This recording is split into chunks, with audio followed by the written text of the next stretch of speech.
पूर्णमदः पूर्णमिदं पूर्णात् पूर्णमुदच्यते पूर्णस्य पूर्णमादाय पूर्णमेवावशिष्यते। ॐ शान्तिः शान्तिः शान्तिः। वसुदेवसुतं देवं कंसचाणूरमर्दनं देवकी परमानन्दं कृष्णं वन्दे जगद्गुरुम्। सर्वोपनिषदो गावो दुग्धा गोपालनन्दनः पार्थो वत्सः सुधीर्भोक्ता दुग्धं गीतामृतं महत्। न कामयेऽहं गतिमीश्वरात् परामष्टर्धियुक्तां पुनर्भवं वा आर्तिं प्रपद्येऽखिलदेहभाजाम् अन्तःस्थितो येन भवन्त्यदुःखाः। विश्वं दर्पणदृश्यमाननगरी तुल्यं निजान्तर्गतं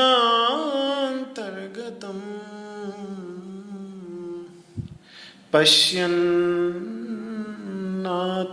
मायया बहिरिवोत् भूतं यथा निद्रया।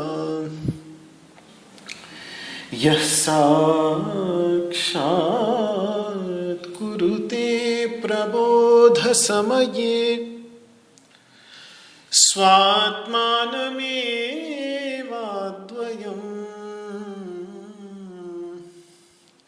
तस्मै श्रीगुरुमूर्तये नमः इदम्।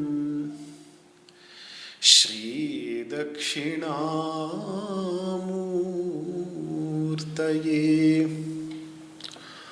ॐ शान्तिः शान्तिः शान्तिः।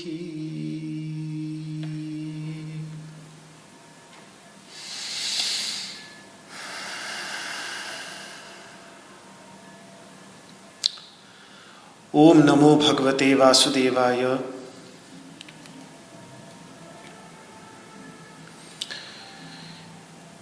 श्री अखंडानंद सरस्वती अध्यात्म केंद्र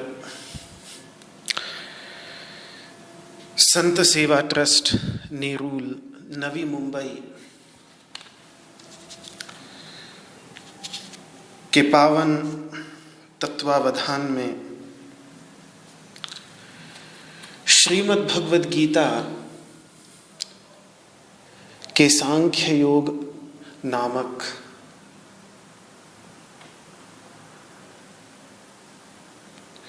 दूसरे अध्याय के 71वें श्लोक तक विचार हो चुका है। अब ये दूसरे अध्याय का अंतिम श्लोक 72वां श्लोक है, जिसके अंतर्गत भगवान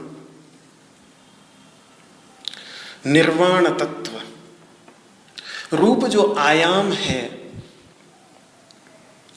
स्थित प्रज्ञ का, उसका निरूपण इस अंतिम श्लोक के अंतर्गत कर रहे हैं। निर्वाण विशेषतः अग्नि के संदर्भ में प्रयुक्त होने वाला शब्द है। जब लौ विलीन हो जाती है और अग्नि की वो सीमित अभिव्यक्ति जो आंखों को दिख रही थी, वो सर्वव्यापक शक्ति तत्व में विलुप्त हो जाती है। शक्ति से ही निकली, शक्ति स्वरूप ही है और शक्ति में ही विलीन, उसको सर्वव्यापक तेजस तत्व कह लीजिए। सर्वव्यापक तेजस तत्व में से निकली और पुनः सर्वव्यापक तेजस तत्व में विलुप्त हो गई। और ये निर्वाण तब घटित होता है अग्नि के संदर्भ में, अग्नि के धरातल पर, जब उसका ईंधन समाप्त हो जाता है। दीपक में तेल समाप्त हो जाए, मोमबत्ती में मोम समाप्त हो जाए, यज्ञ कुंड में समिधा समाप्त हो जाए,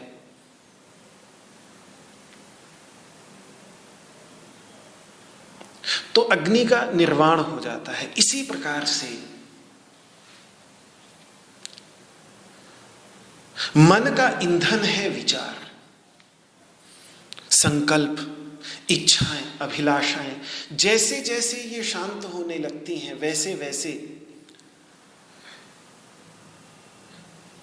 वह निर्वाण को प्राप्त होने लगता है, बुझने लगता है।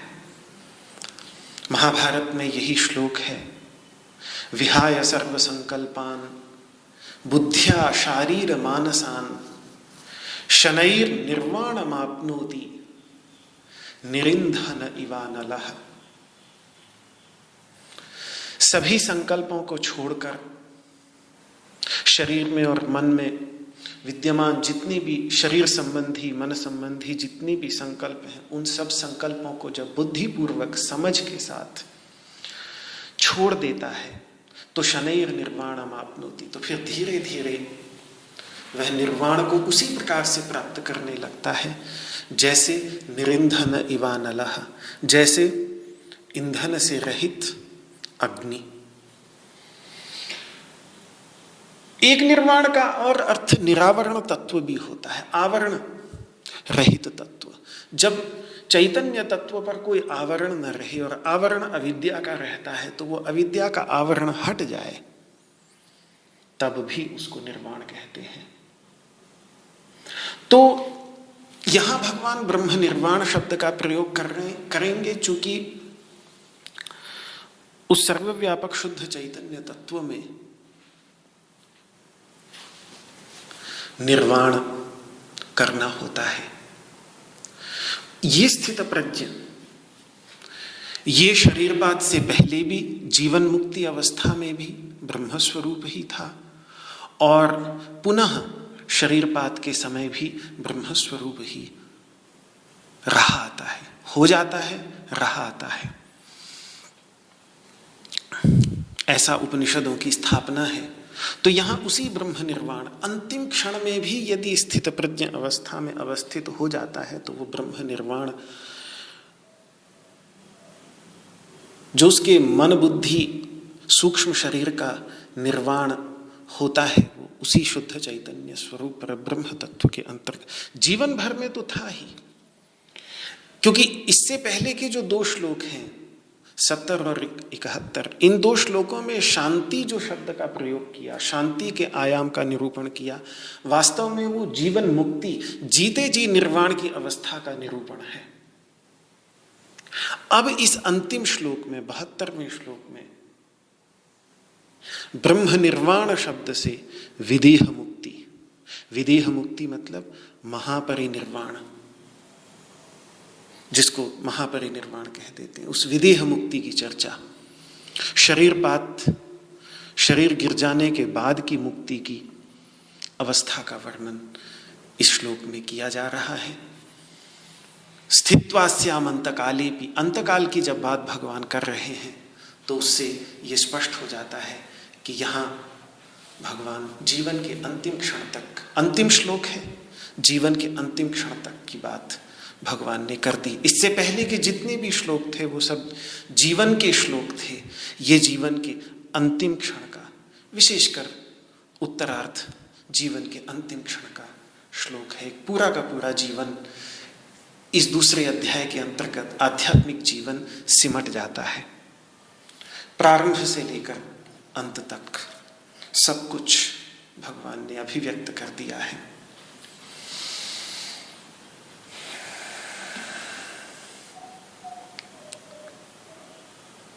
तो देखें 72वां श्लोक।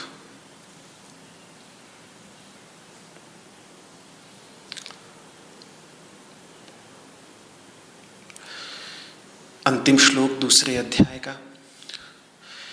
एषा ब्राह्मी स्थितिः पार्थ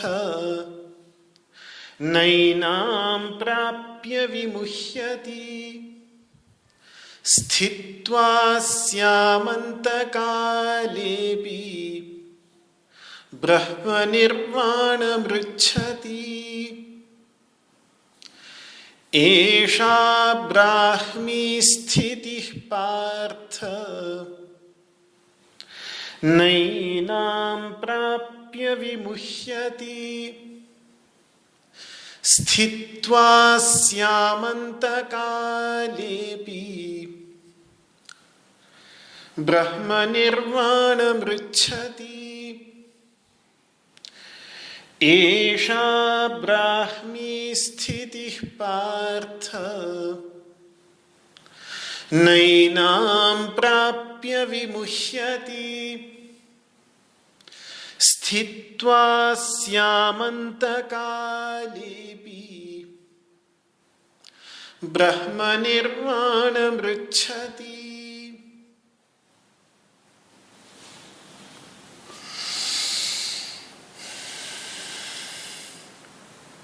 हे पार्थ, यह ब्राह्मी स्थिति है। इसको प्राप्त करके फिर पुनः कभी कोई विमुक्त नहीं होता। यहाँ तक कि जीवन के अंतिम काल में भी यदि इस स्थिति में अवस्थित हो जाता है तो भी ब्रह्म निर्वाण मृच्छति, ब्रह्म निर्वाण को अवश्य ही प्राप्त करता है। ईशा, ये जो ये स्थिति स्थितप्रज्ञ के लक्षण के बहाने से अब तक कही गई,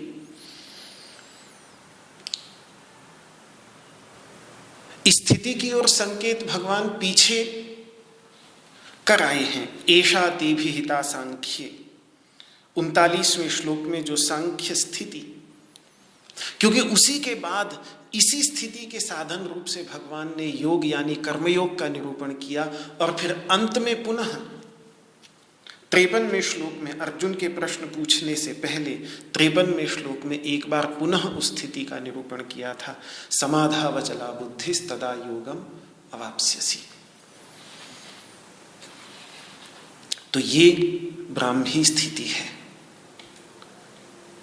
ये जो पूर्वोक्त शांति की अवस्था भगवान ने 2 श्लोकों में निरूपित की, उसकी ओर ऐसा कहकर के संबोधित कर रहे हैं कि ये जो शांति की अवस्था है, ये शांति की अवस्था ही ब्राह्मी स्थिति है। ब्राह्मी स्थिति का अर्थ होता है, एक तो ब्रह्म का अर्थ होता है सर्वोत्कृष्ट, तो ब्राह्मी स्थिति का ये भी अर्थ हो सकता है कि सर्वोत्कृष्ट स्थिति, सबसे ऊंची अवस्था।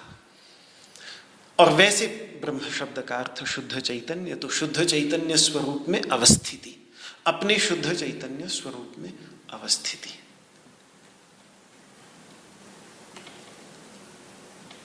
ब्राह्मी स्थिति, ब्रह्मनिष्ठा जिसको कह देते हैं, अलग अलग शब्द हैं, भाव एक ही है।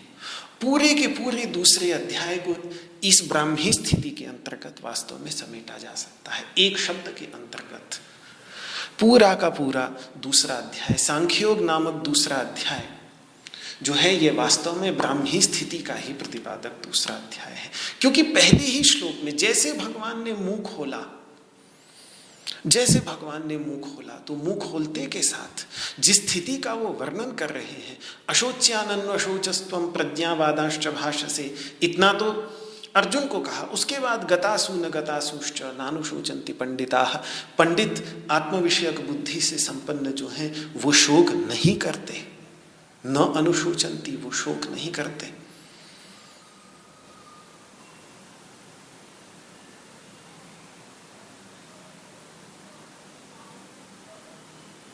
तो वहीं पर ही भगवान ने 11वें श्लोक में ही ब्राह्मी स्थिति का वर्णन कर दिया। तरति शोकमात्मवित्, शोक को पार केवल वही व्यक्ति कर सकता है जो अपने वास्तविक स्वरूप के साक्षात्कार से संपन्न हो।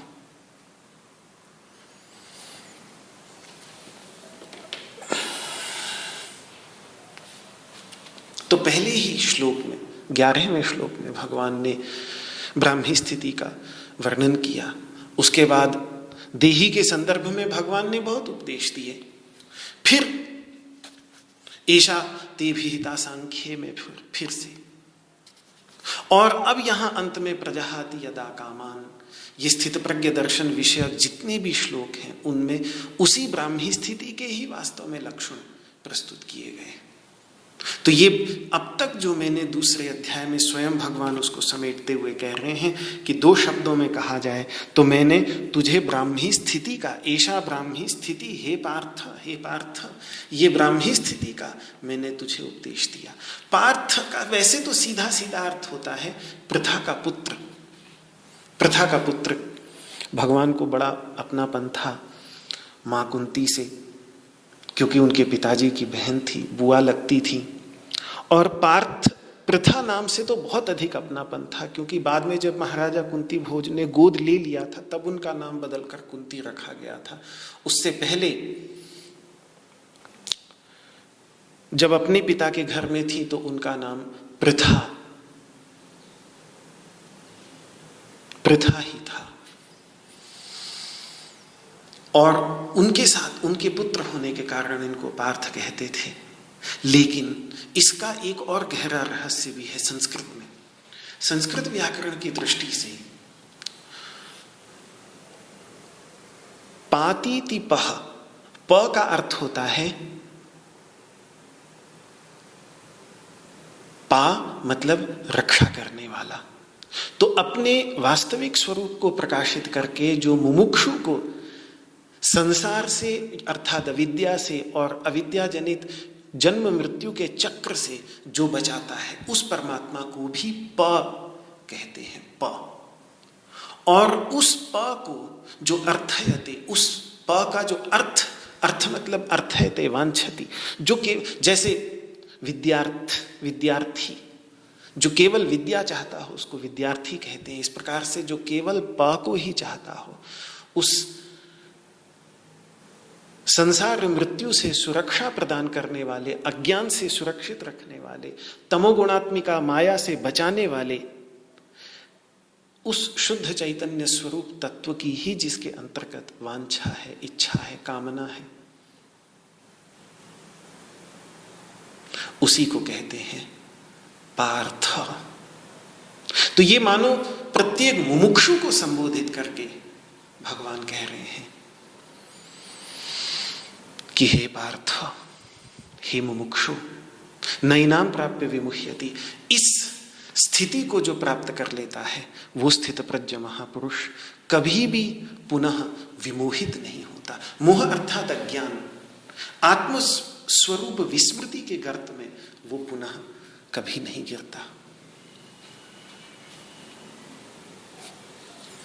इस बात को आगे 4 अध्याय में भी भगवान बतलाएंगे। सभी यज्ञों में ज्ञान यज्ञ को श्रेष्ठ बतलाएंगे और फिर कहेंगे कि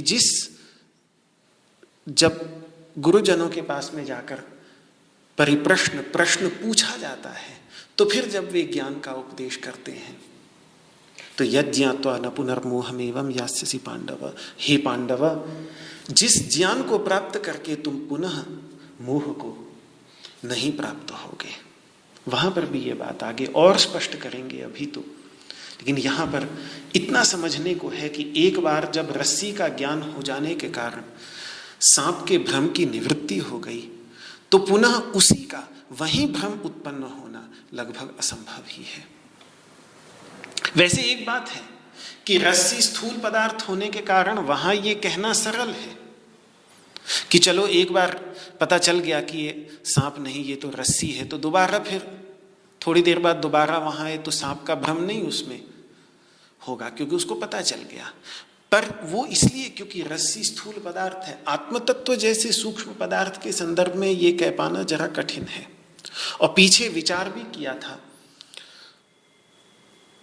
जब ये प्रश्न भी पूछा गया था तो मैंने केनोपनिषद के शांकर भाष्य के माध्यम से, आनंदगिरी टीका आदि के माध्यम से उत्तर देने का प्रयास किया था कि कभी कभी प्रारब्ध कर्म भी प्रतिबंधक बन जाता है। तो ऐसी स्थिति में ज्ञान अनेक बार भी करना पड़ता है। दूसरे शब्दों में, एक बार होकर ज्ञान हो भी जाए और फिर भी ये जो कर्तृत्व की भावना के संस्कार हैं, ये जो कि दृढ़ता बहुत दृढ़ रहते हैं, मजबूत रहते हैं, तो हो सकता है कभी कभी ऐसा हो सकता है कि बोध पुनः विलुप्त हो जाए। इसीलिए वो हालांकि बहुत ही अति दुर्लभ अपवाद होगा, पर मुझे लगता है कि भगवान ने विमुह्यति कह करके उस अति दुर्लभ अपवाद को भी समेट लिया है। वी उपसर्ग लगाकर, मानो कह रहे हो कि हो सकता है कदाचित प्रारब्धवशात मोह यानी अविद्या यानी कर्तृत्व की भावना उत्पन्न हो भी जाए, तो भी वो विशेष मोह नहीं होगा, वो हल्का फुल्का ही होगा। मानो एक थोड़ी देर के लिए मूर्छा सी आ गई, पर फिर वो पुनः जागृत हो जाएगा। उसे विशेष मोह जैसा हम सबको रहता है, वैसा विशेष मोह तो किसी भी स्थिति में हो ही नहीं सकता। अब हल्का फुल्के मोह में और विशेष मोह में क्या फर्क है कि हल्का फुल्का मोह वो होता है जो पुनः अनर्थ रूप संसार में न गिराए, और विशेष मोह वह है जिसके कारण संसार में पड़े रहते हैं। तो हो सकता है इसी रस्सी के ही उदाहरण में ले ले कि हो सकता है व्यक्ति अगले दिन उसी स्थान पर आए और पहले से उस स्थान पर कई बार उसने सांप देखा हो, उस सांप के संस्कार उसके अंतर्गत दृढ़ हों, तो हो सकता है कि फिर मंदांधकार होने के कारण जब उसको वही रस्सी सांप साफ न दिखे तो हो सकता है एक क्षण के लिए उसके मन में आ जाए कि कहीं ये सांप तो नहीं। लेकिन फिर जैसे ही उसको पिछले दिन की याद आ जाएगी कि अरे नहीं कल ही तो मैंने अभी 2-3 दिन पहले तो देखा था, ये रस्सी थी, तो फिर पुनः वो स्वस्थ हो जाएगा। तो जैसा भ्रम उसे पिछले दिन हुआ था, बहुत तीव्र भ्रम था वो, वैसा भ्रम सर्वथा उसको हो ही नहीं सकता। इतना तो सुनिश्चित ही है। हो सकता है कभी संस्कार दृढ़ होते हैं तो थोड़ा सा एक पर्दा सा पड़ जाए कुछ क्षणों के लिए, लेकिन फिर वो पर्दा उठ जाता है। अब हो सकता है इतनी बात सुनकर अर्जुन के मन का विषाद थोड़ा और बढ़ गया हो सकता है उसके मन में भाव आए हो कि इतनी महत्वपूर्ण अवस्था मुझे अभी तक प्राप्त नहीं हुई, स्थित प्रज्ञ का लक्षण किया, जीवन इतना निकल गया, अब क्या प्राप्त हो पाएगी, ये तो जीवन व्यर्थ ही गया। तो ऐसे भावों का निराकरण भगवान कर रहे हैं। कोई बात नहीं, अभी भी समय है, अभी भी कर सकते हो। एक जो प्रतिज्ञा योग के शास्त्रों की है वो ये है कि युवा वृद्धोति वृद्धो वा व्याधितो दुर्बलोपि वा अभ्यासात् सिद्धिमाप्नोति सर्वयोगेषु स्वतंत्रतः। व्यक्ति युवा हो, वृद्ध हो, अतिवृद्ध हो, व्याधि से ग्रसित हो, दुर्बल हो, इससे फर्क नहीं पड़ता। यदि वो अभ्यास करने को तैयार है तो योग की सभी विधाओं में अतंत्रित होकर पूरी लगन के साथ यदि वो अभ्यास करता है तो अभ्यास करके सिद्धि अवश्य प्राप्त कर सकता है। तो भगवान मानो ढाढ़स बंधा रहे हो कि कोई बात नहीं अर्जुन, अभी तक ये स्थित प्रज्ञ की अवस्था नहीं भी आई तो भी कोई बात नहीं, अभी से लग जा। आज जब जगे तभी सुबेरा, अब पता चला तो लग जाओ अब इसमें। अब ये साधना का मार्ग सामने आ गया है, स्वधर्मानुष्ठान पता चल गया है कि निष्काम भावना से करने पर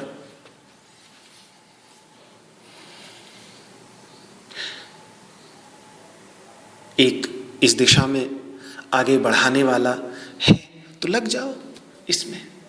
अंतिम क्षण तक भी यदि ये प्राप्त हो जाता है आंख मूंदने से पहले पहले, तो भी जीवन पूरा का पूरा सफल है। स्थित्वास्याम अंतकाले भी, एक बार, केवल एक बार जीवन के अंतिम क्षण में भी यदि व्यक्ति स्थिति में अवस्थित हो जाता है तो एक बार, केवल एक बार उत्पन्न हो जाने पर भी ये फलवती होती है अवस्था। इतना महात्म्य है इसका। ध्यान का हो सकता है बार बार अभ्यास करने की आवश्यकता पड़े, उपासना बार बार करनी पड़ती है, जप बार बार करना पड़ता है, आसन बार बार करने पड़ते हैं, तब जाकर सिद्ध होते हैं। सारे के सारे योगाभ्यास, जितने भी अभ्यास हैं, वो सब बारंबार करने पड़ते हैं, तब जाकर ये सिद्ध होते हैं। लेकिन एक यही अवस्था है जो यदि एक बार भी उत्पन्न हो जाए और अंतकाल से पहले ही हो जाए तो फिर जीवन सार्थक है, फिर इसका फल सुनिश्चित ही उपलब्ध होता है। और अगर जीवन में पहले ही, कम उम्र में ही हो जाए, उससे पहले, अंतकाल से पहले ही हो जाए, तब तो जितना अधिक इस अवस्था में रहेगा उतने ही इसके संस्कार दृढ़ होते चले जाएंगे, उतना ही जीवन के अंतर्गत एक शांति और एक आनंद भरता चला जाएगा। इसी को तो पंचदशी में ब्रह्माभ्यास कह देते हैं। तो जब केवल एक बार अंत के पलों में भी स्थिति में अवस्थित रहने का इतना महात्म्य है, तो फिर जो व्यक्ति उससे पहले पहले ही जीते जी स्थिति में अवस्थित रहा आता है, उसके लिए तो कहना ही क्या। ये बात भगवान यहां पर कह रहे हैं। स्थित्वास्याम अंतकालेपि ब्रह्म निर्वाणम ऋच्छति, तो वह परब्रह्म तत्व में ही निर्वाण को प्राप्त होता है। ये ब्रह्म कोई गंतव्य लोक नहीं है जो कहीं अन्यत्र हो, ये तो सर्वव्यापक तत्व है। निर्वाण का एक अर्थ ये भी है, निर्वाण के कई अर्थ मैंने किए। एक तो निर्वाण का अर्थ है आग के समान विलीन हो जाना, एक निर्वाण का अर्थ है आवरण से रहित हो जाना, ये भी अर्थ टीकाकारों ने किया है।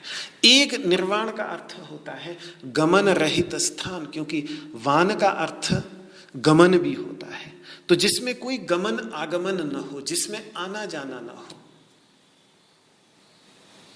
उसके अंतर्गत विलय को भी। और ऐसा श्रुति में पहले कई बार मैं इस बात पर कह चुका हूं, श्रुतियों में कई बार ये बात कही है कि न तस्य प्राणाः उत्क्रामन्ति, उस ज्ञानी के प्राण उत्क्रमण नहीं करते, अत्रैव समवलीयन्ते, यहीं पर ही विलीन हो जाते हैं।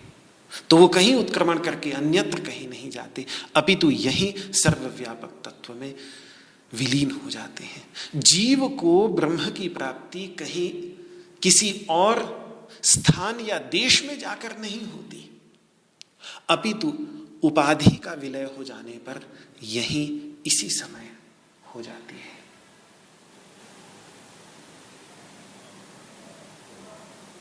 जैसे घट रूप उपाधि का विलय हो जाने पर घड़ा जब टूट जाता है तो घड़े के अंदर का आकाश जहां होता है वहीं का वहीं महाकाश के अंतर्गत विलीन हो जाता है। तो इसी प्रकार से प्राण कह लीजिए या सूक्ष्म शरीर कह लीजिए, वो सूक्ष्म शरीर रूप उपाधि जब विलीन हो गई, उसका निर्वाण हो गया, वो सर्वव्यापक तत्व के अंतर्गत विलीन हो गई, तो फिर उसके अंतर्गत जो जीव है, वो जीव भी जो अभी तक सीमित था उस उपाधि के कारण, वो जीव भी यहीं विलीन हो जाता है। अगर मैं पूछूं, दर्पण बाहर ले जाऊं सूर्य के प्रकाश में और उस दर्पण में सूर्य प्रतिबिंबित होते हुए मुझे दिख रहा है, छोटा सा सूर्य बहुत स्पष्ट दिख रहा है, फिर अचानक दर्पण मेरे हाथ से गिर जाता है, चूर चूर हो जाता है। चूर चूर होते ही उसके अंदर जो छोटा सा सूरज दिख रहा था वो सूरज भी दिखना बंद हो जाता है। तो अगर कोई मुझसे पूछे कि ये सूरज जो इसमें दिख रहा था दर्पण में, ये सूरज कहाँ गया, तो मैं यही तो कहूँगा कि यही जो चारों ओर सूर्य का प्रकाश था दर्पण के चारों ओर, यही दर्पण पर पड़कर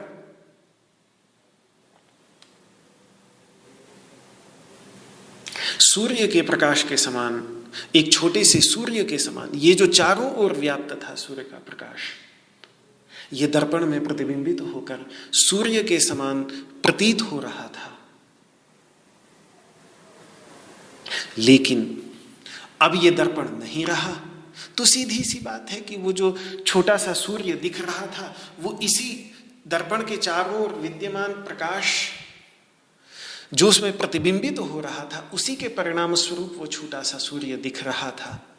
अब जब वो दर्पण नहीं रहा, तो वो छोटा सा सूर्य जो दर्पण के रहने पर दिख रहा था, अब दर्पण के ना रहने पर वापस दर्पण के चारों ओर जो प्रकाश था, उसी प्रकाश के अंतर्गत पुनः विलीन हो गया। उसकी जो अलग सत्ता दिख रही थी, वो काल्पनिक सत्ता थी। वो दर्पण ने कल्पना उत्पन्न की हुई थी। उसकी कोई सूर्य से अतिरिक्त भिन्न कोई वास्तविक सत्ता, वहां छोटा सा सूर्य सचमुच का हो, ऐसा कुछ नहीं था।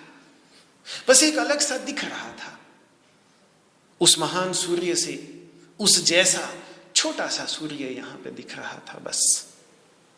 अब दर्पण टूट गया तो ये सूर्य उस महान सूर्य के अंतर्गत विलीन हो गया। बस यही कहते बनता है।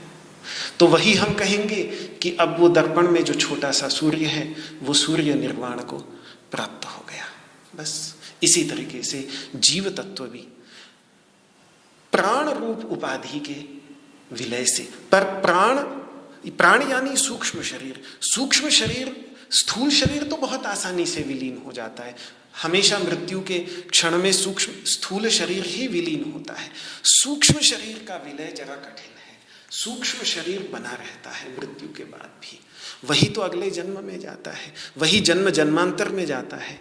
तो सूक्ष्म शरीर का विलय इतनी आसानी से नहीं होता। सूक्ष्म शरीर को जोड़े रहते हैं संस्कार, और ये संस्कारों का प्रवाह जब तक बना रहेगा तब तक सूक्ष्म शरीर भी बना रहेगा। उसी प्रकार से जैसे ये नदी, गंगा नदी, हालांकि इसकी एक भी बूंद स्थिर नहीं है, लेकिन फिर भी गंगा नदी अपने आप में हजारों लाखों, मैं क्या कहूँ शायद करोड़ों सालों से प्रवाहित हो रही है। एक गंगा नदी यही, लेकिन प्रवाह रूप से, पर वो गंगा नदी है। तो इसी प्रकार से भले ही सूक्ष्म शरीर के जो घटक तत्व हैं वो बदलते रहे संस्कार, लेकिन उन संस्कारों के प्रवाह रूप से वो सूक्ष्म शरीर जो है वो जल्दी से समाप्त नहीं होता। उन संस्कारों को आपस में जोड़े रखने का काम भी करती है मूल रूप से अविद्या। वो अविद्या का आवरण ऐसा है जो उस सूक्ष्म शरीर को और उन संस्कारों को जोड़े रहता है। जब तक वो अविद्या रहेगी, जब तक वो आत्मविस्मृति रहेगी, तब तक वो सूक्ष्म शरीर रहा ही आएगा, और तब तक ब्रह्म निर्वाण की प्राप्ति नहीं हो सकती। हाँ, जब स्थितप्रज्ञ अवस्था में जाकर परम शांति को प्राप्त करके, जीवन मुक्ति को प्राप्त कर आत्मविस्मृति के उस अंधकार से ऊपर उठ जाता है, नष्टो मोह स्मृतिर्लब्धा, उसको स्मृति की प्राप्ति हो जाती है, अपने वास्तविक स्वरूप का स्मरण हो आता है, अविद्या का अंधकार विनष्ट हो जाता है। अविद्या मूलक जो ये शुभाशुभ कर्म है, इन शुभाशुभ कर्म ये बिल्कुल ज्ञानाग्नि सर्वकर्माणि भस्मसात् कुरुते, तथा वो ज्ञान की अग्नि सभी कर्मों की मूल अविद्या को खत्म करके कर्मों को समूल भस्मीभूत कर देती है।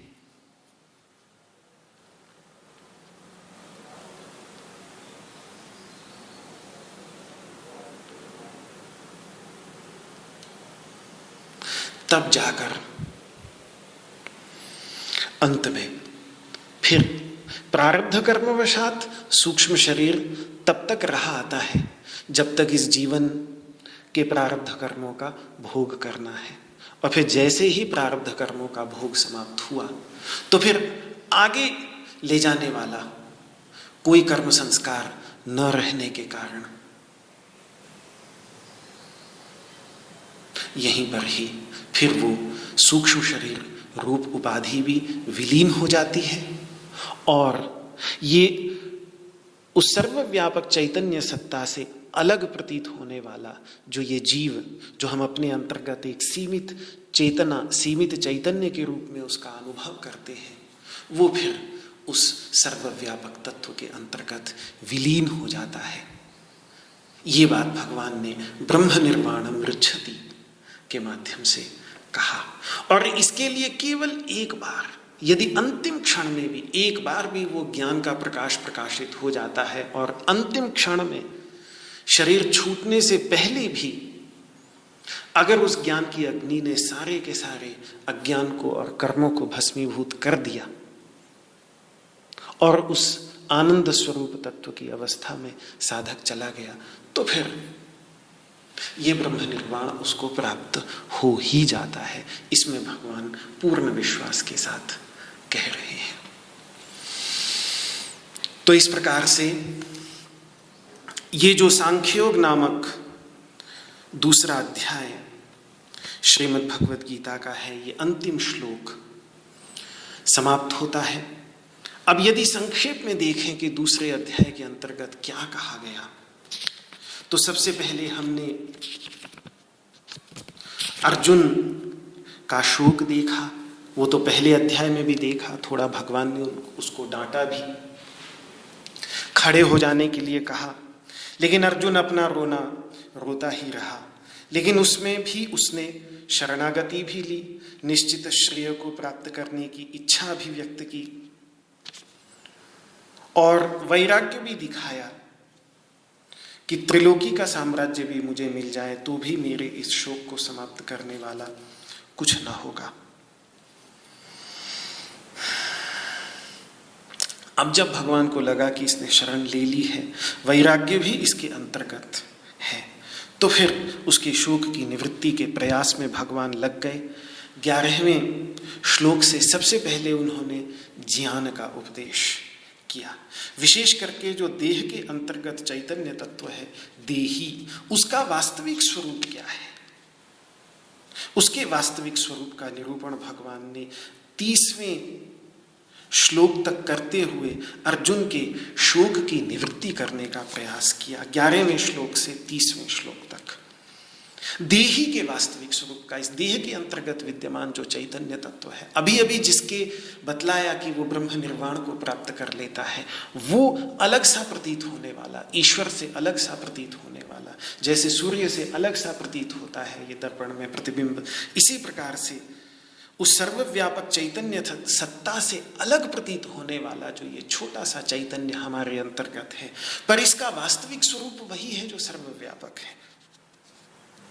ये समझाकर,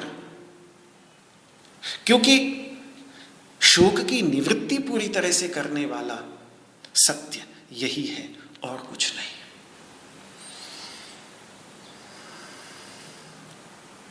ये बात भगवान ने 30वें श्लोक तक अर्जुन को समझाने का प्रयास किया। जब देखा कि ये बात उसके समझ में नहीं आई, उसके शोक की निवृत्ति नहीं हो रही है, तब स्वधर्म की भावना को जागृत करके,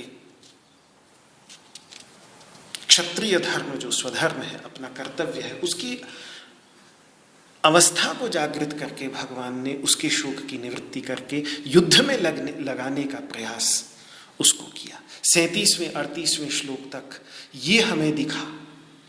जब वो भी बात बनते हुए नहीं दिखी, तो फिर भगवान ने स्वधर्म और ज्ञान इन दोनों को मिलाकर कर्मयोग का साधन, ज्ञान का साधन कर्मयोग उसको दिया कि देखो तुम्हारा ये कर्तव्य है, इस कर्तव्य को तुम्हें छोड़ना नहीं चाहिए, पर इस कर्तव्य को तुम इस तरीके से करो कि ये ज्ञान तुम्हें प्राप्त हो जाए। उसके लिए भगवान ने सकाम कर्म की निंदा भी की थोड़ी सी, विशेष करके 42वें 43वें श्लोक में। और फिर उसके बाद निष्काम कर्म का, त्रिगुणातीत अवस्था की प्राप्ति करने के लिए निष्काम कर्म का निरूपण भगवान ने बहुत सुंदर तरीके से विशेष करके 47वें और 48वें श्लोक में किया।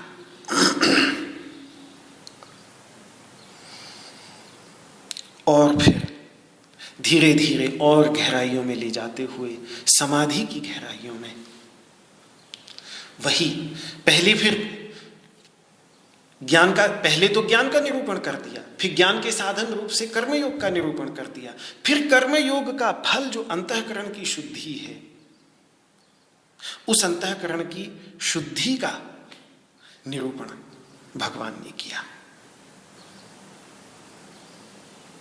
और फिर उसका फल जो है वो ज्ञान निष्ठा कह लीजिए, सांख्य निष्ठा कह लीजिए, उसके द्वारा समाधि की गहराइयों में उतरने की बात भगवान ने 53वें श्लोक तक की। जिसके बाद फिर अर्जुन ने ये स्थित प्रज्ञ संदर्भ में प्रश्न पूछा उसके लक्षण को लेकर, जो अब हम चिंतन यहाँ पर करते चले आ रहे थे, जिसमें कई आयाम हमको दिखे। कामना की निवृत्ति का आयाम दिखा, दुख, जीवन में दुख आने पर उद्वेग से मुक्ति का आयाम दिखा, इंद्रियों पर विजय का भी आयाम दिखा, और प्रसाद के भी आयाम को भगवान ने हमारे सामने प्रस्तुत किया। और अंत में बुद्धत्व का आयाम, जागृति का आयाम 69वें श्लोक में, 70वें और 71वें श्लोक में शांति का आयाम, और अंत में 72वें श्लोक में निर्वाण कह लीजिए, मोक्ष कह लीजिए, कैवल्य कह लीजिए, शब्द चाहे किसी भी शब्द का हम प्रयोग करें, उस आयाम का भी निरूपण भगवान ने किया। इसके साथ ही ये सांख्ययोग नामक दूसरा अध्याय, आज भगवान की असीम अनुकंपा है, बड़ा लंबा चला ये विचार दूसरे अध्याय पर। पहली बार मुझे भी आप सभी की सन्निधि से इतना सौभाग्य मिला। शायद लंबे से लंबा मैंने इससे पहले कभी दूसरे अध्याय को खींचा हो तो मुझे ध्यान आता है 30 या 40 दिन का, 2015-2016 में, 2015-2000 जी वही मैं बतला रहा हूँ कि आज जो है 104वां दिन हुआ, तो बहुत ही लंबा इस बार बड़ा गहरा चिंतन हुआ। वरना इससे पहले जो लंबे से लंबा खींचा था एक बार, वो 30-35 या 40 दिन का ही हो पाया था। इस बार बहुत ही गंभीर विचार आप सभी की सन्निधि में भगवत प्रेरणा हुई, बड़ी गहराई से। आगे ईश्वर से यही प्रार्थना होगी कि और भी अधिक, क्योंकि अभी भी इन 104 दिन में अंत जब है, तो इस अंत में मैं यही कहूँगा कि अभी भी बहुत कुछ रह गया, अभी भी इसमें और बहुत हीरे मोती खोजे जा सकते थे, लेकिन शायद अपनी ही ऑक्सीजन खत्म हो गई तो वापस आना पड़ा बार बार ऊपर। वरना यदि और योग्यता होती और गहरा चिंतन होता तो अभी और न जाने कितनी गहराई इस दूसरे अध्याय के अंतर्गत, और ऐसे गीता के एक एक श्लोक में, प्रत्येक श्लोक के अंतर्गत बहुत ही गांधीर्य है, बहुत ही गांधीर्य है। और मैं स्वयं आश्चर्यचकित होता हूँ, क्योंकि आज 104 दिन, 40 वर्ष के, 41 वर्ष के जीवन में 104 दिन तक का ये विचार करने के बाद भी मुझे लग रहा है कि अभी भी बहुत कुछ रह गया है, बहुत कुछ रह गया है, अभी बहुत खोज बाकी है, अभी बहुत और इसमें उतरा जा सकता है और गहरा बैठा जा सकता है।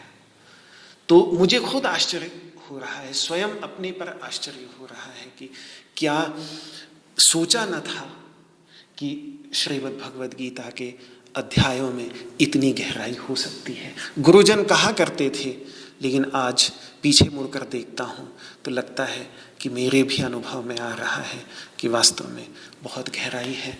आप सभी जुड़े, विशेष करके हम सबको जोड़ने का पुण्यमय ये ज्ञान यज्ञ के संपादन का कार्य जो स्वामी अखंडानंद अध्यात्म सेवा केंद्र संत सेवा ट्रस्ट के जितने भी ट्रस्टीगण हैं, माननीय हमारे परम प्रिय जोगलेकर जी हैं, हरीश जी हैं, साथ में BK शर्मा जी, मिश्रा जी, सबकी पुण्यमयी सन्निधि और आशीर्वाद आप जैसे बड़े और विचारक, चिंतक, गहराई से गीता पर चिंतन करने वाले, जिनका मैं कहूँ तो जिन जिन का जीवन मैंने देखा है वो जीवन एक प्रकार से गीतामय है।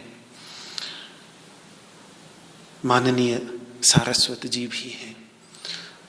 सभी संत महापुरुष, कुछ से मैं परिचित हूँ, कुछ से मैं परिचित नहीं हूँ। जिनसे परिचित हूँ उनका नाम ले लिया, जिनसे परिचित नहीं उन सब के अंतर्गत भी वही परमात्मा विराजमान है। और आप सबकी सन्निधि, प्रश्नों की गहराई, यही सब प्रेरणा देती रही, जिसके कारण लगा कि और थोड़ा गहराई में जाना चाहिए, और थोड़ा गहराई में जाना चाहिए। अपनी ही योग्यता समाप्त हुई तभी रुका। ईश्वर कृपा करे, शक्ति दे, दोबारा ऐसा सुयोग बने जीवन में और दूसरे अध्याय में और गहराई से मैं उतर सकूं। ऐसा इसी प्रार्थना के साथ मैं इसका समापन करूंगा और आप सभी को सादर नमन।